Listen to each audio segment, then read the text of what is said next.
संवत्सर आणि अवस्था. संवत्सर आणि अवस्था. 11 अवस्था आणि संवत्सर हे 2 काळ आहेत. प्रवृत्ती ही प्रतिकर्म समारंभा. प्रत्येक कर्म सुरू करणं याचं नाव प्रवृत्ती आहे. उपायस्तु विषकादीनाम. तुम्ही हे वाचलं ना, ऐकलं ना राज्यसभेतलं भाषण, लोकसभेतलं, तर त्यांनी हे उदाहरण दिलं आहे. काय झालं की अभिभाषण राष्ट्रपतींच्या भाषणावरती मोदीचं भाषण होतं आणि ते ह्याला टाकण्यापूर्वी, पास होण्याकरता सगळ्यांची टाकण्यापूर्वी याचं भाषण झालं. त्या भाषण करण्यापूर्वी सगळ्यांचं भाषण झालं, जवळजवळ 25-40 लोक बोलले. त्यात खरगे म्हणून कर्नाटकातला एक माणूस, हाच संसद, तो काँग्रेसचं नेतृत्व करत होता आणि तो म्हणाला आणि इतरही लोक म्हणाले की नवीन काय करताय तुम्ही, हे सगळं काँग्रेसने आधीच केलेलं आहे, असं तो म्हणाला. त्याच्यावरती मोदींनी उत्तर दिलंय, ते अप्रतिम उत्तर होतं. ते म्हणाले की अनाथ ठराव पास केले, योजना कागदावरच राहिल्या, त्या व्यवहारात आल्याच नाहीत, आल्या तरी अत्यंत थोड्या प्रमाणात आल्या. 60 वर्षात 70 वर्षात जेवढी प्रगती व्हायला पाहिजे होती तेवढी नाही झाली. प्रगती झालेली आहे नाकारत नाही, पण ज्या पद्धतीने, ज्या गतीने व्हायला पाहिजे ती झालीच नाही. मग त्याला म्हणतात ते म्हणजे महाभारताचं त्यांनी टोमणा मारला होता याला की आम्ही 5 असतो तरी पांडव होतो, कमी आहोत तरी पांडव होतो, तेव्हा आम्ही हरलो नाही. पण त्यांनी उदाहरण दिलं. मग तो म्हणला महाभारत का उदाहरण आपको दिया था, मैं भी महाभारत को उदाहरण दे रहा हूँ.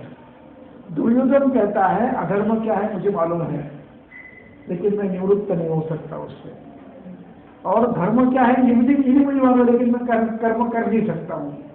ये मेरे डीएनए में नहीं है, आपके डीएनए में कर्म नहीं है, इसलिए आप कर नहीं पाए. प्रस्ताव तर आपण सगळं केलं कर नाही पाय, प्रवृत्ती नाही आहे तुमची करायची, काम करायची. आणि त्याच्यावरती गार्डियनचा लेख आहे. गार्डियन म्हणून एक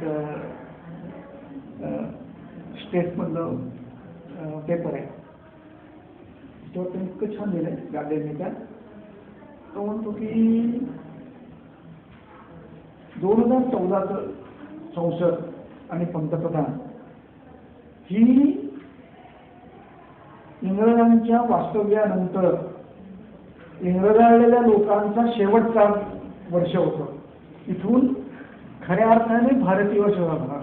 आतापर्यंत आम्ही इंग्रजाळलेले, आमच्या म्हणण्याप्रमाणे काम करणारे, म्हणजे नोकरशहाच्या आधीन राहणारे असे लोक काम करत होते. आता खऱ्या अर्थाने भारतीय काम करायला लागले. जे त्यांचा स्वातंत्र्योत्तर झाला आहे ते काम करायला लागले. ते इतर होते आहे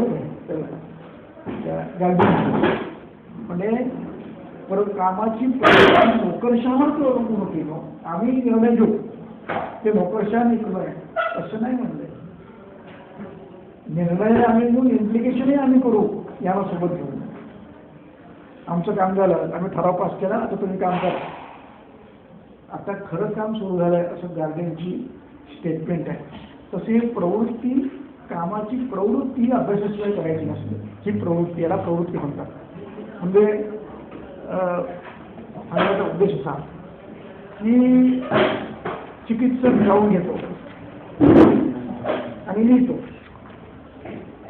धूम्रपान किंवा बसते, त्याची जबाबदारी संपली, ही नोकरशाही. नोकराला काम सांगितलं, माझं काम संपलं, हे नोकरशाही. काम नाही संपलं, ते काम होईपर्यंत तिथे उभं राहणं, ते करून घेणं, त्यातल्या चुका होऊ न देणं, ह्याचं काम करणं आहे. त्याचं नाव प्रवृत्ती आहे. इथे जर चूक झाली तर त्याचा परिणाम रोग्याला, तुम्हाला, संस्थेला बघायला लागतो. आणि म्हणून काम हे कोणीतरी करायचं, बस्ती द्या त्याला, बस्ती द्या म्हणून सांगितलं, झालं, निवडून गेलं नाही. बस्ती होईपर्यंत उपस्थित आहे, मी स्वतः बघतोय काय करतोय, कसं करतोय, प्रत्यागम झाला का नाही, का नाही झाला, अडचण काय आहे, सगळं मी बघून ते झाल्यावर मी माझ्या घरी जातो. याला म्हणतात प्रवृत्ती. आणि ऑर्डर दिली, याला बस्ती द्यावा, निघून गेले. दुसऱ्या दिवशी सकाळी पुन्हा विचारलं, बस्ती दिला का, हो काय, छान, कशा दिला, काय दिला, काय नाही, फक्त परिणाम दोन असतात ते वाचलं. याला प्रवृत्ती म्हणत नाही, याला नोकरशाही म्हणतात. आणि चिकित्सक इथेच चुकतो. कसा चुकतो बघा.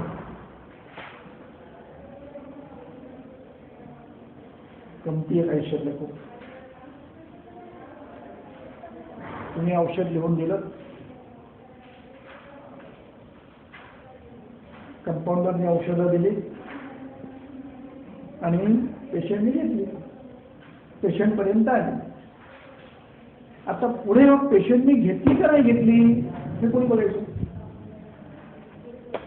सिस्टमने बघायचं. तुमची जबाबदारी. माझं काम लिहिलं की का, मी कायद्याने मोकळा, कायद्याने मी मोकळा, मी ऑर्डर दिलेली.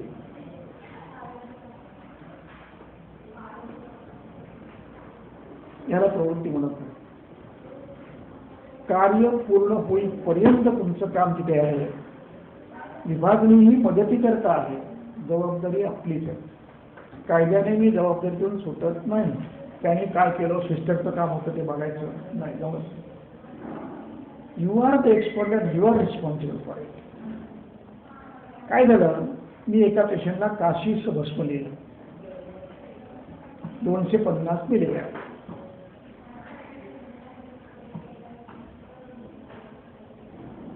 आणि तिकडून पुढे आली, रजिस्टर मी बघितली नाही, काय पद्धतच नाही बघायची.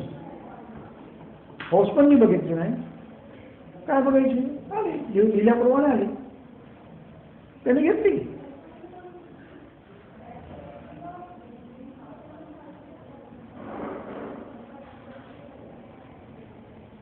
सकाळी पहिली पुडी घेतली आणि परिणाम असा झाला की ज्या उलट्या आणि संडास सुरू झाले ते संध्याकाळपर्यंत मला सांभाळावे लागले. शेती होईपर्यंत मी तिथे होतो. काशीच वस्तू विष याने छर्दी होते, मात्रा चुकली तर अतिसार होता. म्हणून काशीच बसतो. मग विचारलं किती दिलं, साहेब तुम्ही दिलं तर दिलं. तो काय म्हणणार, तो थोडी पोचून देतो, तो असं चमचम टाकतो.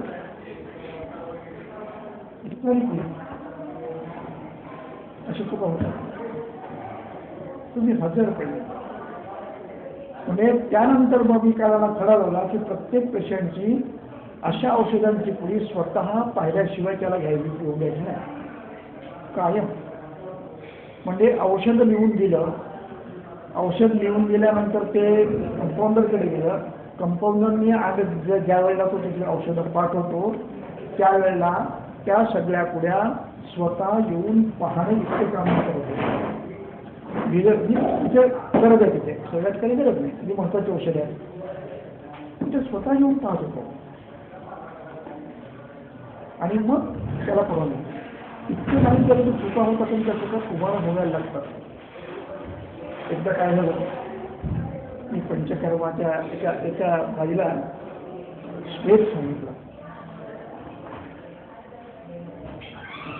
आणि सर्वांना बसले.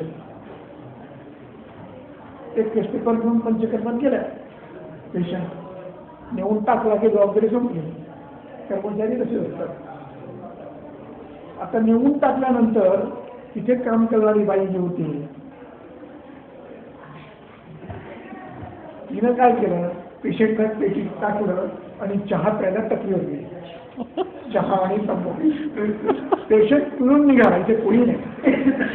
अक्षरशः 3 दिवस थांबवायला पेशंटला, घरी तक्रार झाले होते.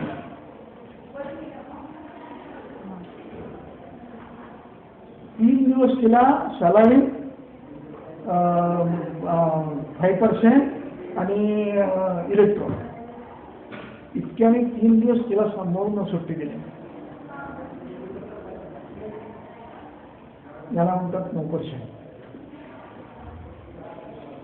ही आपल्याकडे कायम वापरात आहे आणि म्हणून आपल्याकडे मिळणारे परिणाम हे अपेक्षेपेक्षा कमी आहे.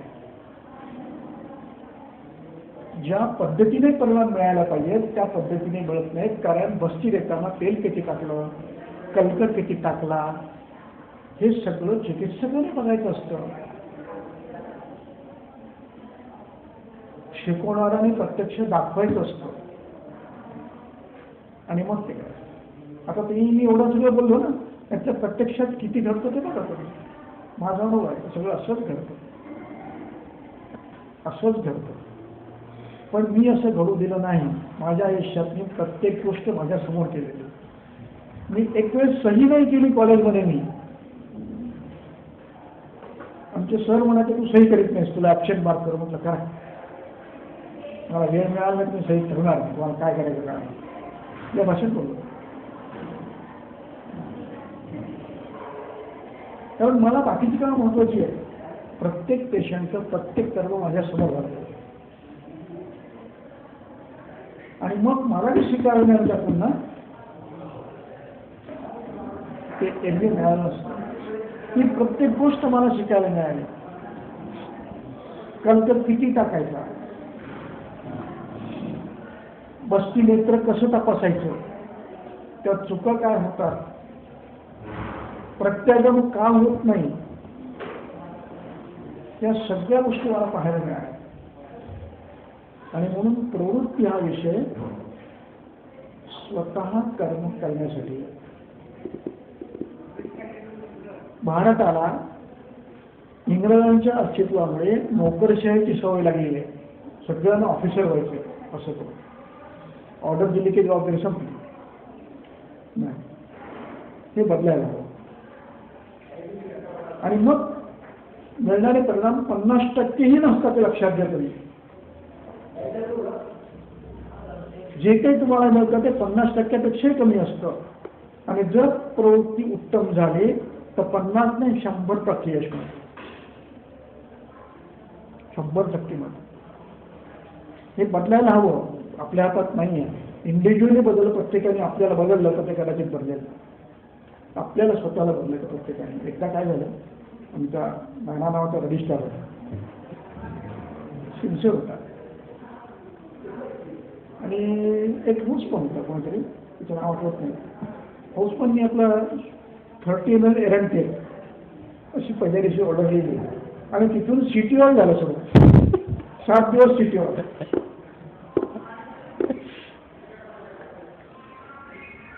मग एक दिवस त्याला सिस्टम की त्याला मोशन फार व्हायला लागलं, कसं काय करायचं म्हटलं का. सिस्टम पाहिला तर सिटीवर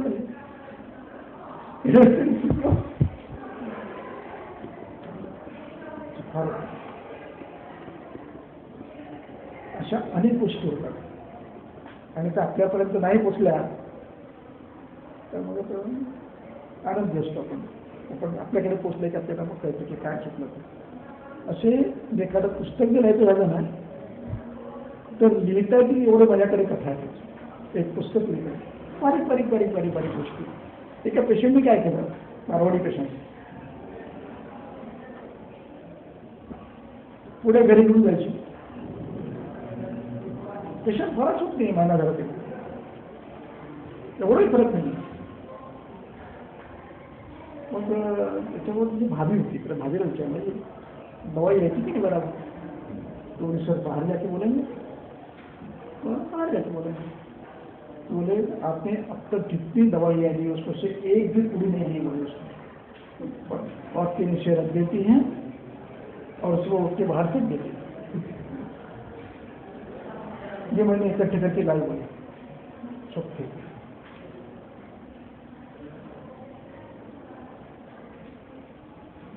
म्हणजे तुम्हाला किती कॉशियस म्हणून म्हटलं की यश आज जे मिळतं ना यश हे 50%पेक्षाही कमी आहे.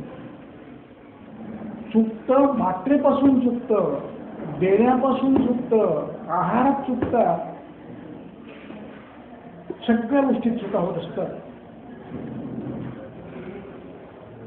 आणि त्याला कारण ही नोकरशाही. गळ्यात ते मंगळसूत्र, ते कोट हे घालून फिरलं आहे की तिला त्यांची जबाबदारी संपली.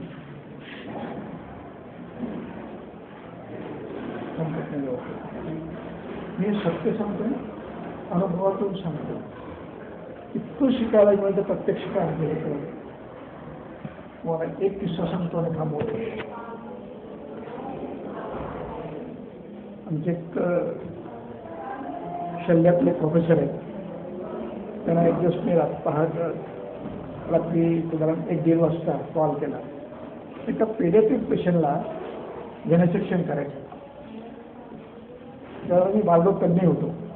एक 76 ते 85 पर्यंत मला सगळे पेशंट बघायचे. पेडियाट्रिक बघायचे, मोठे बघायचे, म्हातारे बघायचे होते. ओपिनियन घ्यायचं, कोणाचं बोलवायचं, करायचं. पण करायचं. जनसेक्शनला ते आले, जनसेक्शन केलं. मी तिथे उभा आहे. आता माझं काम संपलं ना. जनसेक्शनला ते आले म्हणजे ते आता करते, रजिस्टर आधी लावतील आणि मला काय करायचं सांगून नाही. पण मी पेशंट सेटल होईपर्यंत ते थांबलो. आणि लक्षात असं आलं, मी तिथे उभा आहे बाजूला. त्यांनी सर्जननी जनसेक्शन झाल्याबरोबर ते हे घातलं, स्काल्प काय सांगतात, स्काल्प निडल ती घातली आणि सिस्टरला म्हणले सलाईनची सिरिंज द्या, असा हात केला. सिस्टरनी तिच्या हातामध्ये 2 पैकी 1 सिरिंज ठेवली की नेमकी झायलोकिनची होती. मी तिथेच उभा होतो. सिस्टर इकडे आणा, ते झायलोकिन आहे. तिला दरदरून घाम झोपला. दोन्ही अशा बाजूला ठेवलेला. सलाईनची एवढी मोठी आणि झायलोकिन देऊन झालं होतं. तेव्हा ते ओळखत होतं की एवढं साय होतं. संपलं जातं. तर झायलोकिनची ती उरलेली सीन ही त्याला आयव्ही द्यायला ती दिली. मी म्हटलं सिस्टर ते झायलोकिन तिला घाम झोपला. पण हे जर दिलं गेलं असतं तर पेडियाट्रिक पेशंटचं काय झालं असतं? आयडिया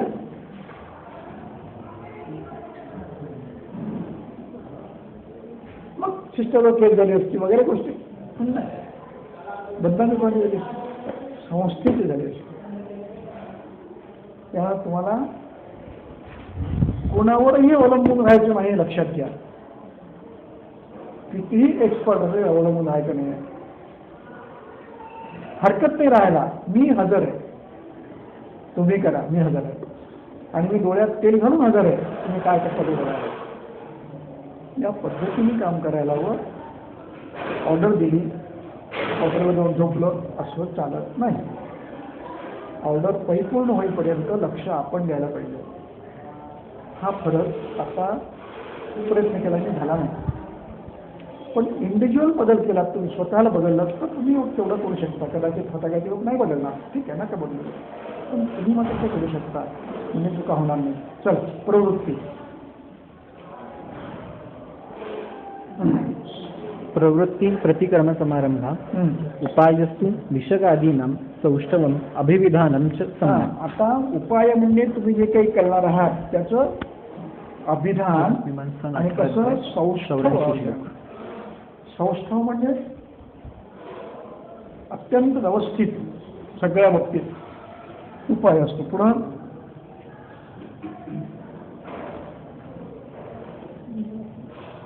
इह अपि अस्य उपायस्य विषयाः पूर्वेण एव उपाय विशेषेण व्याख्याताः इति कारणादीनि दशसु विषकादिषु संसार्य संदर्शितानि तथैव पूर्वैः 10 परीक्षा पुढे सांगतात. या खऱ्या दशविध परीक्षा. आपण दशविध परीक्षा जी म्हणतो ते ह्या इथून सुरुवात झालेली दशपरीक्षांची. तेवढं आता प्रत्येकाचं एक एक सांगतात. का कारण विषक ही परीक्षा वैद्याची परीक्षा आहे, ती आपण करायला पाहिजे. आपली आपण करायला पाहिजे. कारणम विषक.